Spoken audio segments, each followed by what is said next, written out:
皆さん、こんにちは。今日もセイジャパニーズポッドキャストを聞いてくれてありがとうございます。今回は日本の政治や社会を一緒に学ぼうシリーズの第3弾です。このシリーズでは私が日本の政治や社会のことを学ぶとともに皆さんにも発信していくという取り組みでございます。第3回目の今日はですね、3月8日が国際女性デーなので、それに関係のある日本の女性の歴史や、日本のフェミニズムの歴史を取り扱います。歴史って聞くとちょっと難しいと思ってしまう人がいるかもしれませんが、心配しないでください。私は大学で実は歴史を専攻していました。で、歴史を専攻した理由は単純で、高校生の時に歴史の授業を受けていた時に、わあ、なんだこれ面白い、こんなことがあったのかっていう思う面白い事実とか話がたくさんあって、とても楽しかったからです。なので、今回のエピソードを作るにあたって、何冊か本を読んだんですけれども、たくさん知った事実の中でも、これは面白いなって思うことだけピックアップしました。なので、ぜひ、楽しんで聞いてもらえると嬉しいです。ではですね、まず、フェミニズムの話の前に、日本の現在のジェンダーの価値観に大きな影響を与えた昔の日本社会の特徴についてお話しします。遡ること19世紀、それまで日本は皆さんも知っていると思うんですけれども、鎖国といって300年近く外国との交流をしていませんでした。で、19世紀後半からその体制が変わって、他国と、交流するようになって、そして日本の近代化も始まりました。その時に天皇を頂点とする、新しい国家体制が始まりました。それと同時に作られたのが家制度です。この近代化が始まった時にいろんな新しい法律が設定されたんですけれども、家制度はその一つでした。英語で言うと household law みたいな感じかな。この家制度をとっても簡単に説明すると、家族の中でお父さんが、主もしくは主人、つまりは英語で言うと、マスターとかオーナーかな。で、この主人が他の家族全員に絶対的な権力を持つという制度で、日本の昔の武士階級の、家父長制が元になっています。例えば、どこに住むか、どこに住みたいか、誰と結婚するか、もしくは離婚するか、こういった人生の基本的な決定が、すべてこの主の同意なしにはすることができません。なので、娘が誰と結婚するかはお父さんが決めるし、もしくはお母さん、つまり妻がどこに住みたいか、離婚したいか、何をしたいかっていうのも全部、夫が決めるという制度ですね。で、女性は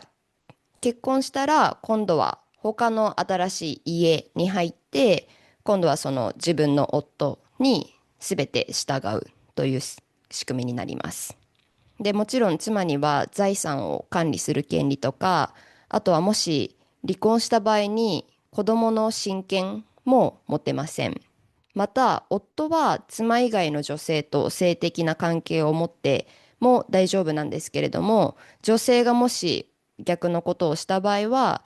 犯罪とみなされます。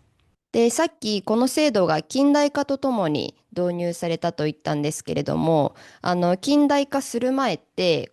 家全体で働いていた、みんなで農業をやるとか、みんなで家の仕事をするっていう風にしていたと思うんですけれども、近代化が始まって、夫は工場とかに働きに行って、で、夜はプライベートな家に帰るっていうスタイルが一般化したので、この家制度っていうのが時代の流れにも合っていて歓迎されたというか、みんながそれを受け入れたんですね。で、この家制度は20世紀に廃止されたんですけれども、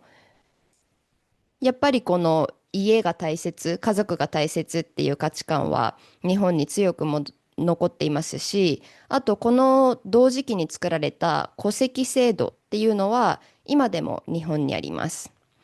戸籍制度っていうのはまた簡単に説明すると、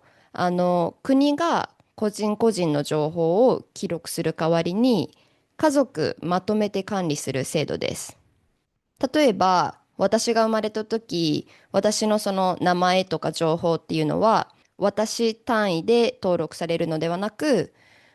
片野家の娘として登録されて、私が結婚して他の家に入るまでは、ずっと片野家の子供ということになります。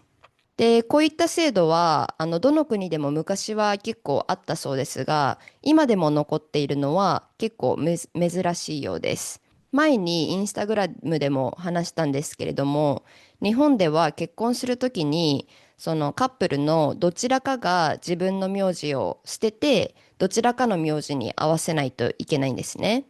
で、大抵は95%以上の、カップルは、女性が自分の名前を捨てて、夫の、名前を取るっていう風にします。で、今は、ちょっとずつ変わっているんですけれども、女性は、その法律上の名前も変えないといけないので、こう、運転免許証の名前とか、あとは職場での名前とか、そういうのも全部変えないといけないっていうのが昔は普通でした。で、こういうルールがある国もたくさんあるんですけれども、慣習としてそれをやってる国は多くて、日本のように法律的に絶対やらないといけない。その二人とも自分の名字をキープしたまま結婚することはしたくてもできない。法律的に無理っていうのは、珍しいようです。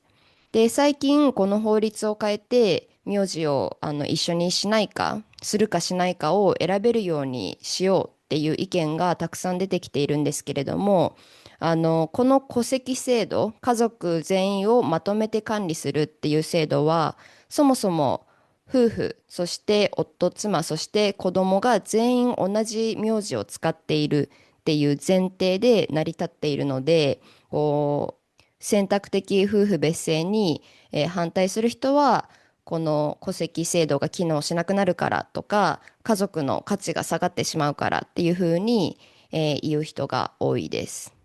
ではですね、ここからは日本のフェミニズムの、簡単な歴史を紹介します。で、もちろん、いつフェミニズムが始まったかとか、何をフェミニズムかと呼ぶかについて、いろいろな議論の余地はあると思うんですけれども、ここでは最も一般的な学説を紹介します。まず、日本でのフェミニズムは、1911年から発行された政党という、雑誌が原点になっています。ただ、最初からフェミニズムをやろうという感じで作られたのではなく、最初は平塚ら長という、方が他の人に勧められて女性のための文芸誌を作ったんですけれども、それを一度世に出してみると、男性から女性が作った文芸誌なんて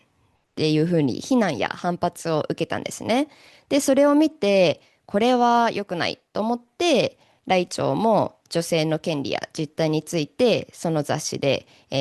話すようになったところ、全国の女性たちが感化されて、来長のもとに集まってきたんですね。今は SNS がありますが、あの時代はなかったので、こう直接来町の家とか、オフィスに出かけて、私も参加したいです、何か書きたいですっていう風に、直談判しに行った人たちがたくさんいたようです。で、フェミニズムの流れは、世界でも日本でも大きく4つの波に分けて説明されることが多いです。で、第一波は西洋では19世紀後半から20世紀の初めにかけて、主な活動目的が女性の参政権獲得で、実際に20世紀の初めに多くの国が女性の参政権を獲得しました。で、日本では結局第二次世界大戦が終わる1945年まで実現しなかったんですけれども、この政党という雑誌に始まって、第一波では女性の健康とか価値観、あとは売春や中絶など様々なことが初めて公に、そして女性自身によって、議論されるという成果を、生みました。で、この時に参政権は取れていないんですけれども、その後で取るための糧になるような、女性団体、政党で集まった女性たちのように、いろんな女性が集まって一緒に議論したり、一緒に勉強会を、するようになったそうです。さて、1945年に第二次世界大戦が終わって、その後日本は戦後の貧困とか、混乱で忙しかったので、第二波フェミニズムは少し時間が空いて1970年代から始まります。日本って今でこそ政治の話をあんまりしないし、デモとかも起こさない、おとなしいイメージっていうのがありますが、昔は政治活動がとても盛んでした。戦後、女性が初めて選挙権を得た、年の女性の投票率は67%で、全体でも72.1%でした。で、最近は総選挙とか大きな、選挙での投票率は50%台が普通です。で、特に1960年から70年代は学生運動が盛んでした。1945年、第二次世界大戦以降、日本は、アメリカに占領されていて、で、1950年、60年以降、それが終わるんですけれども、じゃあアメリカの軍事基地は残すとか、そういったアメリカとの関係性についてとか、あとはアメリカがベトナムと戦争を行っていたのに対して、日本も何らかの形で加担していた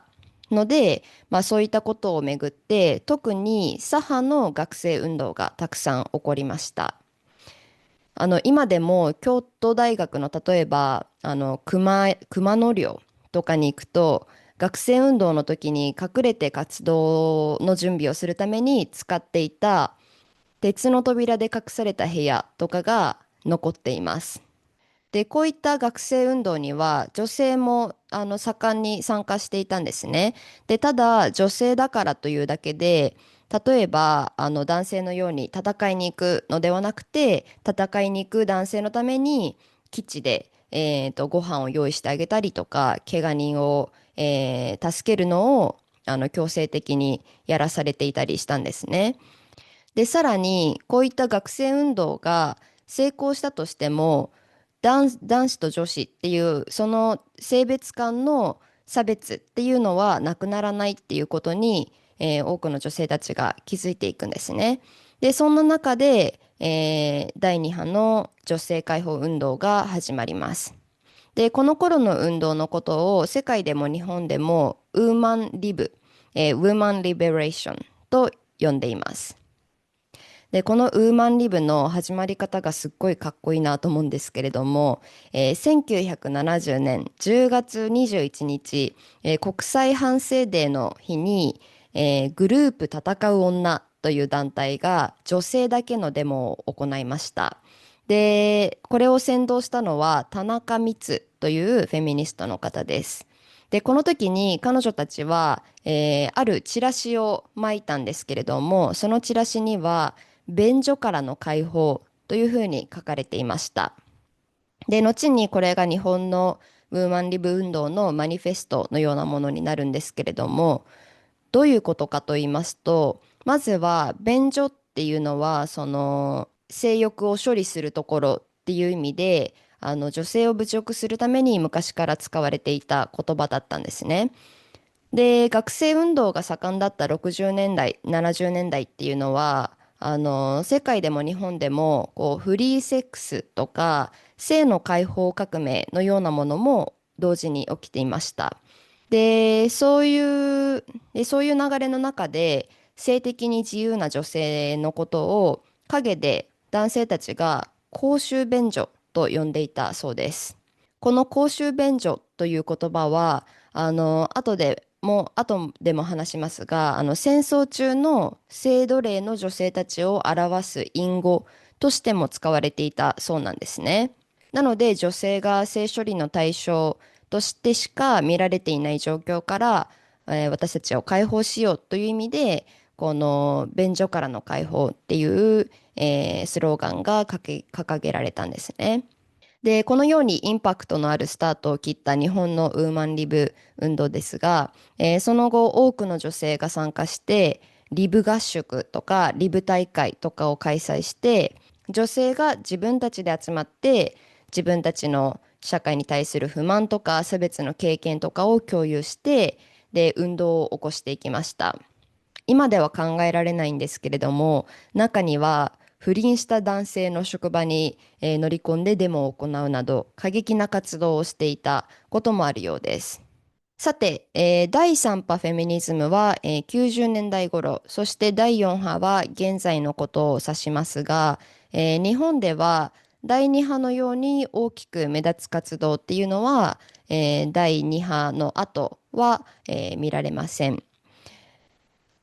で、ここまでのフェミニズム運動っていうのは極めて政治的で、こう団体として活動を行うことを中心にしていますが、第3波以降はより個人的な活動も、含まれるようになりました。日本の第3波フェミニズムの、特徴はですね、女性の中での不平等とか多様性も注目されるようになったことです。同じ女性といっても、こう人種や宗教の違いによって女性内で起こる差別とか、LGBTQ とか、女性とは何かといったことも注目されるようになりました。そして第4波の特徴はソーシャルメディアなどを利用したオンラインでの活動です。これはもう今現在、私たちも見ることができますね。例えば、MeToo 運動は皆さんもご存知でしょうか。ハッシュタグ MeToo で、こう自分が受けた性被害とかを、こう、オープンに話していくっていうのが、数年前、すごく、盛んでしたが、ここから始まった世界的な動きの中で、世界にも名を知られた日本人フェミニストもたくさんいます。例えば、ジャーナリストの伊藤詩織さん、詩織伊藤という方ですね。皆さんも聞いたことがありますでしょうか。彼女はですね、権力のある男性記者山口紀之という人に、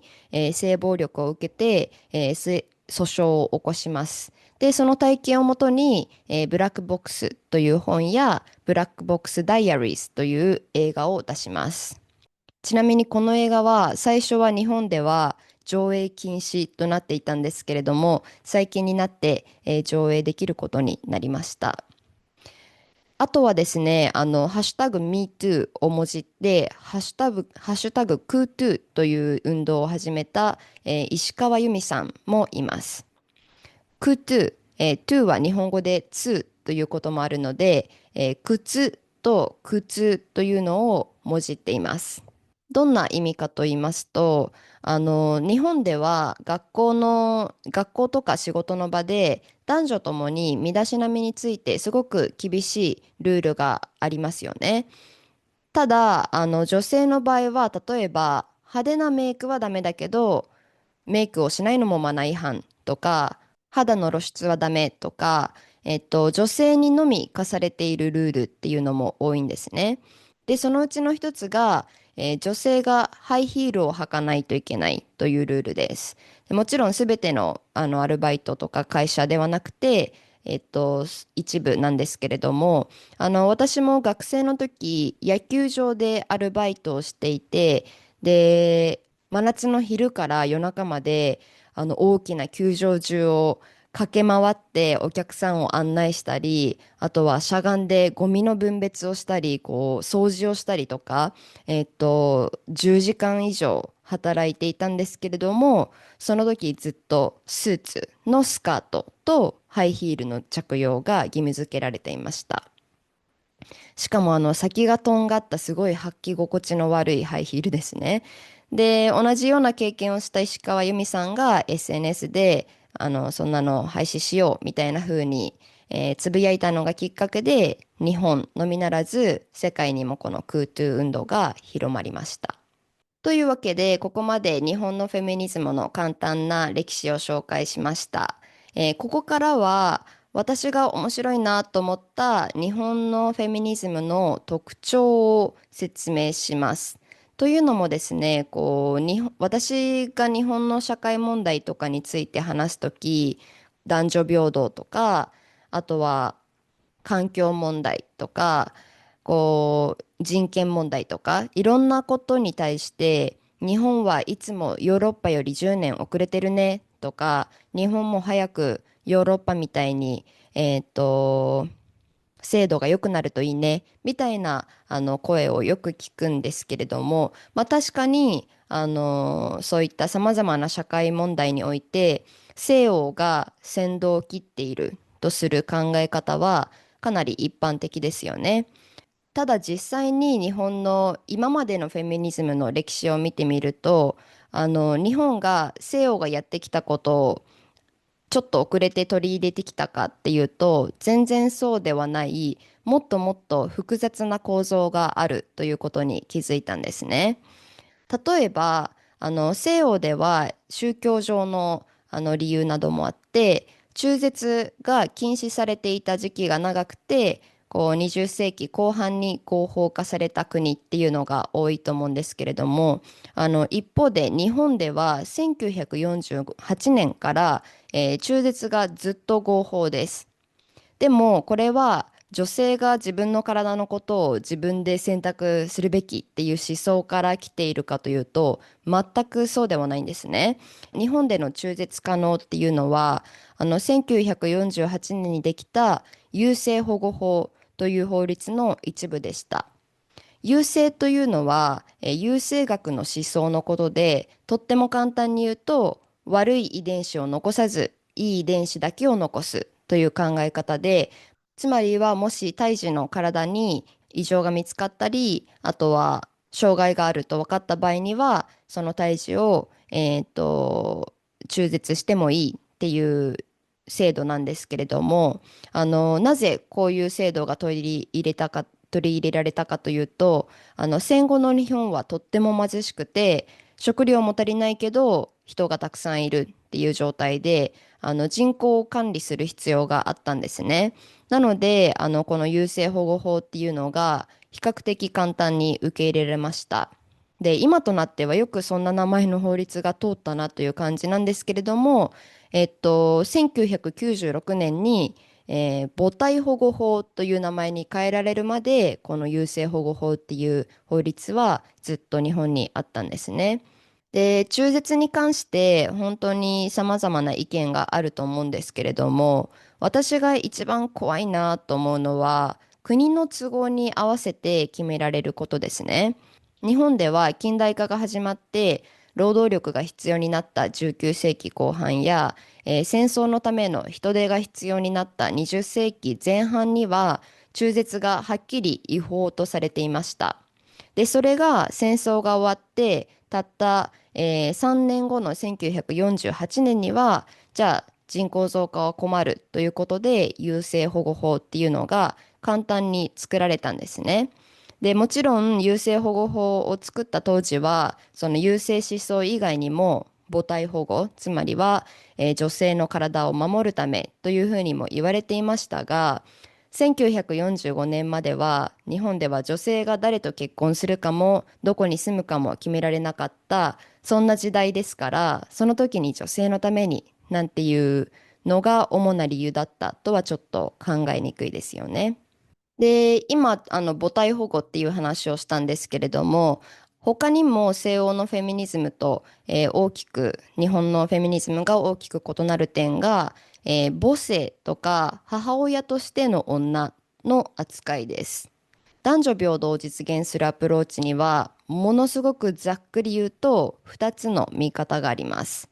一つは男女の生まれながらの違いを、なるべく小さく見て、男も女も同じような能力を持っていて、同じような人生を送れるとすることです。つまり、男女ともに働き、男女ともに子育てや家事をして、性的役割分担をなるべく減らすという、見方です。で、もう一つが男女の生まれながらの違い、つまり、女性は母である、子供を産める体であるという前提で、その存在を守る、もしくは、その存在をより尊重するという見方です。で、このような思想では、例えば女性がする家事とか育児にもお金を払おうっていうふうな要求を、したりします。このような考え方は母性主義フェミニズムとも呼ばれています。で、西洋のフェミニズムでは前者もしくは、前者と後者を合わせた、傾向がありますが、日本では特にフェミニズム史の前半はこの母性主義フェミニズムっていうのがとても強かったです。で、だからこそ例えば日本では1947年から生理休暇が取得可能です。女性の性とか、健康に関して進んでいるとされる西欧でも生理休暇はとても新しい、もしくは今でもないところが多いんですけれども、日本では1940年以降ずっと可能なんですね。まあ、実際取得する人は少ないし、できたとしても無給っていうところが多いんですけれども、こういった背景から日本には昔から生理休暇があったっていうのは、とっても面白いなと思います。では最後に、日本ではフェミニズムやフェミニストがどう捉えられているかっていうことをお話しします。去年の国際女性デーのポッドキャストでは、私のおばあちゃんについて話しました。私のおばあちゃんは私が人生で私はフェミニストですっていうのを直接聞いたことがある唯一の人です。おばあちゃん自身も自分がフェミニストですっていうふうに周りの人に言うことはほとんどないそうで、なぜかというと日本にはフェミニストのことをフェミと呼んですごく嫌う風潮が強く残っています。もちろん他のいろんな国でもこの風潮があると思うんですけれども、日本ではこうフェミニズムという言葉もそもそも聞かないし、もし誰かがフェミニストですとか言ったらもうすぐに批判が飛んでくるくらいかなり嫌われています。で、私も19歳でドイツに、住むまで、そういった言葉を聞いたことがないし、今まで日本人の友達とそういう話をしたこともありません。で、私のインスタグラムでは、フェミニズムという言葉を使わないとしても、女性の権利とか、女性差別について、よく話します。で、オンラインということもあって、批判の強度もすごく強いです。私は普段は日本語学習のコンテンツを投稿しているので、そもそもあまりアンチコメントというものは見ないですし、で、社会問題の話とかしても、大抵の外国人は、日本のこういう部分を話してくれてありがとうとか、オープンに話してくれてありがとうっていうふうに、すごく感謝してくれます。ところが、男女平等とか女性解放とか言った内容のコンテンツが少しでもバズって、日本人オーディエンスまで届いてしまうと、アンチコメントが山ほど届きます。しかも、外国人がそういった内容に対して反対意見を書くときは、少なくとも、まあ、論理的というか、自分自身の意見とかを持っている方が多いんですけれども、日本人からの場合は、男女平等なんてバカなこと言い始めると日本が壊れるからやめろとか、あんたみたいな人のせいでフェミニズムなんて存在するんだ。女は口を閉じてろとか、なんか、あ、そんなことまだ言うんだみたいな、ただただフェミニストが嫌いっていう感じのコメントがたくさん来ます。なぜこんなにフェミニストが嫌われてるかっていうのは、まあ、もちろんこう昔は過激な運動とかをしていたからっていうのもあると思うんですけれども、それ以外にも様々な、複雑な背景が入り込んでいるので、ちょっと面白いなと思った視点を紹介します。フェミニズムに対するバックラッシュは、1990年代後半に始まったそうです。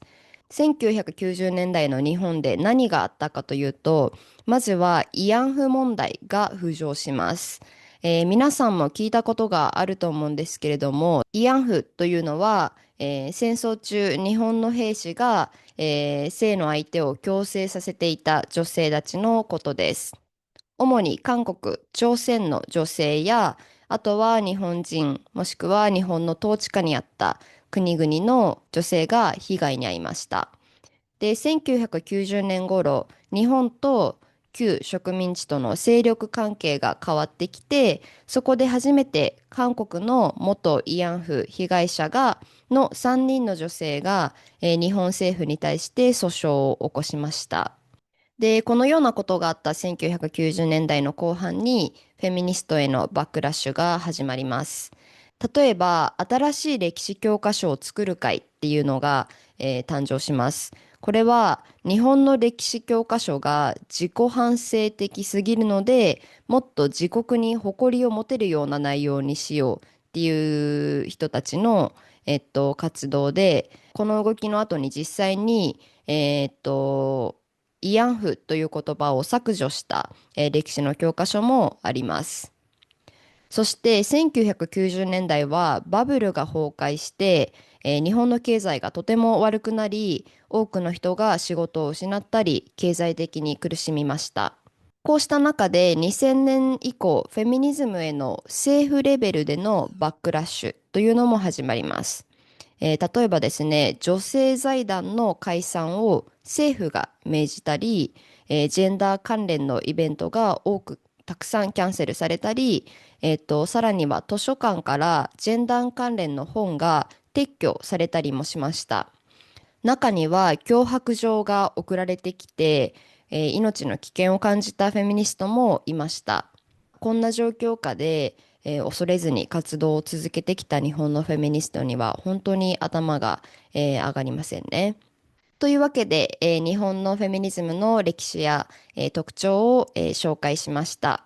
1年前くらいの私は、日本の社会問題とか男女不平等についてこう文句を言えるけれども、じゃああなた自身は自分がどう感じたかだけじゃなくて、日本のフェミニズムの実態や歴史、あとは今日本でどんなフェミニストが活動しているかっていうのを知っているのかって聞かれたら、実はほとんど知りませんでした。私はドイツやスペインに住んでいて、フェミニズムという言葉を簡単に使えて、で、日常会話でも女性の権利とか性犯罪をめぐる議論が普通に出てくるんですね。で、そんな心地よい環境にいながら、こう日本の状況を知るっていうのは結構怖かったんですね。こう、がっかりしてしまったり、あとはアンチフェミニズムの人からの心ないコメントを見て傷つくかもしれないと思ったからですね。まあでも、日本の社会を改善したい、何かを変えたいと思ったら、今の状況を知るっていうのは絶対に避けては通れない道なので、この1年間は、男女平等だけでなく、日本の社会全体のこととか、日本の政治のことをもっと知るために、たくさんの日本のニュースを見たり、日本の本を読んだり、そして学んだことを SNS で発信してきました。まあ私の小さな活動が何らかの形で少しでも何かを変えるきっかけになればなと思って、少し細々と活動を続けております。それでは皆さん最後まで聞いてくれてありがとうございました。今回のエピソードを作るにあたって、読んだ本の中でも簡単なものをキャプションに載せておくので、よかったら、皆さんも読んでみてください。それではまた次のエピソードでお会いしましょう。If you want to learn Japanese more interactively, you can find the best teacher for you at Saya Japanese School, a quality-first online Japanese school founded by me. Visit sayajapanese.com for more information. Thanks for your support and happy learning!